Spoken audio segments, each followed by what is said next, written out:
उपस्थित हूं आपके सामने कक्षा 10वीं के एक्सरसाइज 1.1 का क्वेश्चन नंबर 2 लेकर के। आपके सामने है so that any positive odd is of the form 6q + 1 6q + 3 and 6q + 5 and where q is some integer, मतलब यहाँ पर q एक सम इंटीजर है। तो पहले क्वेश्चन को समझते हैं। क्वेश्चन का कहना यह है कि कोई भी पॉजिटिव ऑड इंटीजर किस फॉर्म में होता है, 6q + 1 और 6q + 3 और 6q + 5 में। अच्छा, ये पॉजिटिव ऑड क्या होता है? तो पॉजिटिव मतलब कोई भी प्लस वाला नंबर, और ऑड मतलब आप जानते हैं जो 2 से कंप्लीट डिवाइड नहीं होता उसे हम क्या कहते हैं, ऑड नंबर, या जिसके लास्ट में 1 3 5 7 9 आता है उसे हम ऑड नंबर कहते हैं। यहाँ तक।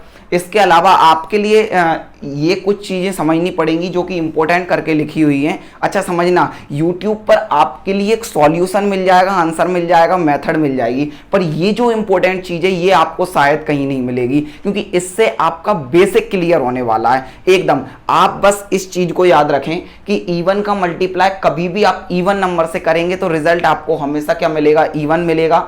इसके अलावा इवन का आप ऑड से करते हैं तब भी आपको रिजल्ट इवन मिलने वाला है, और ये इन केस में अगर ऑड का ऑड से करते हैं तब आपको ऑड रिजल्ट मिलेगा। अब आपका क्वेश्चन होगा कि ऑड का इवन से करेंगे तो रिजल्ट क्या मिलेगा, तो सुनिए, ऑड का इवन से करिए या इवन का ऑड से करिए, रिजल्ट आपको इवन ही मिलेगा, क्योंकि 2 3 जा 6 और 3 2 जा 6 ही होते हैं। मतलब आप इनको अदल बदल लेंगे तब भी उनका रिजल्ट थोड़ी ही बदलेगा, मल्टीप्लाई भी होता है। इसके अलावा आपको कुछ ये याद रखना है कि इवन में इवन ऐड करेंगे तो इवन रिजल्ट मिलेगा, इवन में ऑड ऐड करेंगे तो आपको रिजल्ट ऑड मिलेगा, और ऑड में ऑड रिजल्ट करेंगे ऐड करेंगे तो आपको इवन मिलेगा। यहाँ पर हम प्लस कर रहे हैं जबकि यहाँ पर हम मल्टीप्लाई कर रहे हैं। अगर ये सारा समझ में आ गया हो, अभी के अभी कॉपी में नोट डाउन करिए, कॉपी में नोट डाउन करने के बाद अपने दिमाग में नोट डाउन कर लीजिए, क्योंकि ये आपके लिए बहुत इंपॉर्टेंट होने वाला है और इन सवालों के लिए बहुत ही आसानी से करने में हमारी हेल्प करने वाला है। अच्छा, तो हमने यहाँ पर लाइन लिखी कि let any positive integer be a, मतलब कि हमने कोई भी पॉजिटिव इंटीजर उसे हमने क्या मान लिया है, ए मान लिया है। अच्छा, हमें करना किससे है, एंड हम समझ सकते हैं यहाँ पर पहले, इससे पहले समझिए कि बाय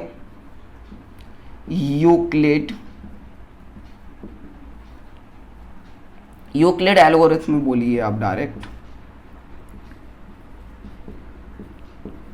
अच्छा, बाय यूक्लिड एल्गोरिथम क्या होती है, तो इसे आप समझिए a = BQ + R, इस फॉर्म में होती है a।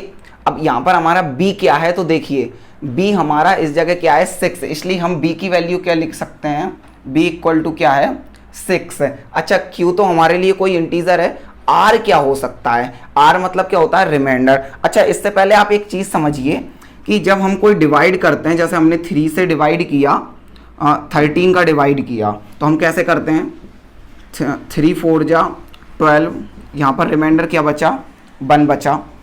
अच्छा, अगर इसके 13 के अलावा अगर ये हमारा 14 होता तो रिमाइंडर हमारा 1 नहीं बच करके 2 होता, मतलब हमारे पास एक तो रिमाइंडर हमारे पास 1 बचा और एक हमारे पास रिमाइंडर 2 बचा। अगर ये 14 नहीं हो करके अगर 15 होता तो रिमाइंडर कितना बचता। अगर आपका जवाब ये है कि रिमाइंडर 3 बचेगा, तो नहीं बचेगा, क्योंकि ये 3 5 जा 15 हो जाएगा और 15 में से 15 जाएगा तो कुछ नहीं बचेगा। इतनी बात समझ में आई। कहने का मतलब ये हुआ, या तो रिमाइंडर इसका 1 बचेगा या 2 बचेगा, या अगर कंप्लीट डिवाइड हो जाएगा तो इसका रिमाइंडर 0 बच जाएगा। आप यहाँ पर ध्यान दें तो जो हमारा डिवीजर है उससे ये रिमाइंडर हमेशा छोटा होगा और 0 के या तो बराबर होगा या 0 से बड़ा होगा। तो यहां पर हम क्या लिख सकते हैं, वेयर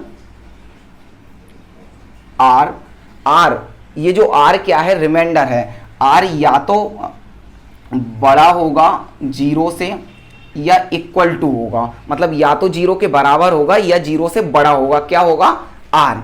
अच्छा, इसके बाद समझते हैं, या और r हमेशा छोटा होगा किससे, b से। b क्या है, यहां पर आप मान लीजिए यूक्लिड एल्गोरिथम में हम ये जो डिवीजर होता है ना, इसी को b कहते हैं। क्या कहते हैं, b, क्योंकि ये b की प्लेस पर ही हमेशा आपको क्या मिलेगा,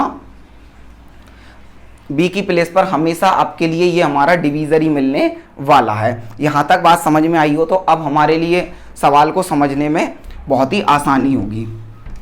अच्छा, यहाँ पर हम एक चीज़ और लिख देते हैं कि b इक्वल टू तो 6 है, r की वैल्यू क्या हो सकती है, तो r की सारी हम पॉसिबल वैल्यू लिख सकते हैं। r या तो 0 हो सकता है या 1 हो सकता है या 2 हो सकता है, क्योंकि 3 होगा ही नहीं। क्योंकि 3 क्यों नहीं होगा, क्योंकि b से हमेशा हमारा कैसा होगा, छोटा होगा। अच्छा, ये हमारा 6 है, तो हम इसके अलावा और क्या लिख सकते हैं, 3 होगा, 4 होगा और 5 होगा, क्योंकि b की वैल्यू तो हमारे पास यहाँ पर 6 है ना। उस सवाल में 3 थी, तो हमने 3 से छोटे छोटे डिजिट 1 2 0 को हमने रिमाइंडर में लिखा था। यहाँ पर 6 है, तो r की ऑल पॉसिबल वैल्यूज हमारे सामने क्या हो सकती हैं, 0 1 2 3 4 एंड 5। अच्छा, अब इसे सॉल्व करते हैं। सॉल्व में क्या है, अगर यहाँ पर हम लिख सकते हैं इफ r इक्वल टू 0, अगर r 0 होगा तो हमारी क्या कंडीशन होगी, तो उसे समझते हैं हम। r के प्लेस पर हमें क्या रखना है, 0 रखना है।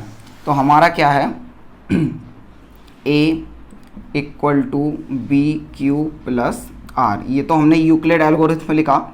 इसके अलावा हमारे सामने क्या है, b की प्लेस पर हमारे पास है 6 और q की प्लेस पर हमारे पास क्या होना चाहिए, कोई भी इंटीजर तो है ही, और रिमाइंडर में हमने क्या लिख दिया, 0। अच्छा, 6q प्लस 0 लिखें या ओनली 6q लिखें, एक ही बात है, ठीक। अगर अब हमारा दूसरा केस देखते हैं, इसमें हम क्या करते हैं, इफ r इक्वल टू 1, तो r की प्लेस पर इस बार हमें क्या रखना है, a equal to B Q plus 1, b की प्लेस पर हमें क्या रख देना है, 6q प्लस 1 हो गया। इसके अलावा हम क्या लिख देते हैं, इफ r इक्वल टू 2, तो a equal to B Q plus R, B की प्लेस पर 6q प्लस आर की वैल्यू कितनी हो जाएगी, 2। इसी तरीके से आप सारा नोट डाउन कर सकते हैं। If r equal to 3, a बराबर बी क्यू प्लस, यहाँ पर आपके लिए मिलेगा 3 और ये सॉरी r, और यहाँ पर ये 6q प्लस 3।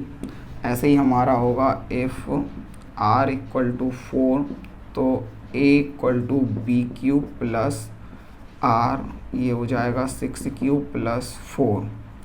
यहाँ हमें क्या मिलेगा, अब हमारा एक और बचा हुआ है, if r equal to 5, so a equal to B Q plus r, ये a equal to 6q plus 5 हो जाएगा। अब समझने की कोशिश करना, अब हेल्प करेंगी हमारी ये इंपॉर्टेंट बातें। अच्छा, यहाँ से समझिएगा कि ये हमारा क्या है, 6q है। आप बताइए 6 का q से मल्टीप्लाई हो रहा है, हमें पता है, तो 6 हमारा कौन सा नंबर है, इवन नंबर है। तो आप समझिए कि इवन का मल्टीप्लाई या तो इवन से हो या इवन का मल्टीप्लाई ऑड से हो, दोनों ही सिचुएशन में हमें रिजल्ट इवन मिलने वाला है। सही बात है। तो आप समझिए यहाँ पर हमें रिजल्ट क्या मिलेगा, तो हम कह सकते हैं कि result will get even, result हमें कैसा मिलेगा, इवन मिलेगा। इतनी बात समझ में। अच्छा, ये समझना, ये तो हमारा इवन ही है। अभी सॉल्व किया है कि 6 एक इवन नंबर है और 6 का किसी से भी मल्टीप्लाई करेंगे तो हमें इवन ही नंबर मिलने वाला है। अब आप समझिए कि इवन में हमें 1 ऐड करना है। क्या ऐड करना है, 1 ऐड करना है। 1 एक ऑड नंबर है। आप इधर देखिए, इवन में अगर हम ऑड नंबर ऐड करेंगे तो रिजल्ट हमेशा हमें क्या मिलने वाला है, ऑड रिजल्ट। तो हम यहाँ पर रिजल्ट क्या मिलेगा, ऑड मिलेगा। अच्छा, आप इस तरीके की इस तरह से पूरी लाइन लिखिएगा, result will get odd, result will get even, result will get odd, जो भी मिलेगा आप उसका लिखना, क्योंकि मैं आपका वीडियो लंबा ना जाए इसलिए बहुत शॉर्ट में लिख रहा हूँ। इसके अलावा यहाँ हमें रिजल्ट क्या मिलेगा, तो ये 6q ये तो ऑलरेडी इवन है, ये 6q ऑलरेडी इवन है, हमें पता है। इसमें हम इवन ऐड करेंगे, दैट मीन्स अगर हम इवन में इवन ऐड करेंगे तो रिजल्ट हमें क्या मिलेगा, इवन मिलेगा। रिजल्ट हमें यहाँ भी क्या मिलेगा, इवन मिलेगा।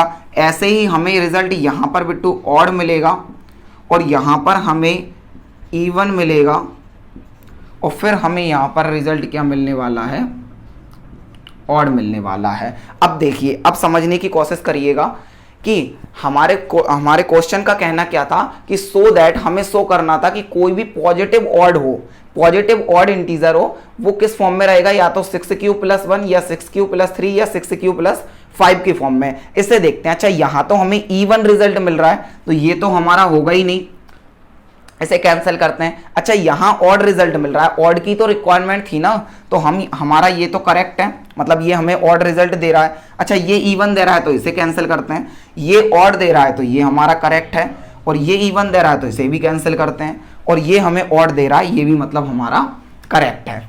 इसका मतलब ये हमारा जो हमारा करेक्ट है उसे देखते हैं। देखिए ये हमें ऑड रिजल्ट दे रहा है, तो आप इसकी फॉर्म देखिए क्या है, 6q+1। ये हमें ऑड दे रहा है तो ये इसकी फॉर्म क्या है, 6q+3, और एक हमें रिजल्ट ये दे रहा है 6q+5 की फॉर्म में। आपको बात समझ में आ रही है? यही तो हमारे क्वेश्चन का कहना था कि 6q+1, 6q+3 एंड 6q+ की फॉर्म में ही होता है कोई भी हमारा ऑड इंटीजर। अगर समझ में आया हो तो वीडियो को लाइक कर देना, चैनल को सब्सक्राइब करके बेल आइकन के ऑल पर प्रेस कर देना, जिससे हमारे द्वारा इसी तरीके की अपलोड की गई वीडियो आपके लिए सबसे पहले मिल सके। और आपके कक्षा 10th का पूरा सिलेबस इसी चैनल पर, वो भी फ्री ऑफ कॉस्ट कराया जाएगा। तो चैनल को जल्दी से जल्दी सब्सक्राइब कर दें, अपने सभी दोस्तों को ये वीडियो भेजें, क्योंकि ज़्यादा से ज़्यादा अच्छी चीज़ें शेयर करने पर सरस्वती माता की विशेष कृपा हम पर होती है। इधर देखिए, इसके बाद हम क्या लिख सकते हैं कि any positive odd integer is लिख ही देता हूं आपके लिए कि any positive integer is in the form of 6q+1 और 6q+3 और 6q+5, और यही हमारा सॉल्यूशन था। मिलते हैं नेक्स्ट क्लास में, तब तक के लिए जय हिंद जय भारत।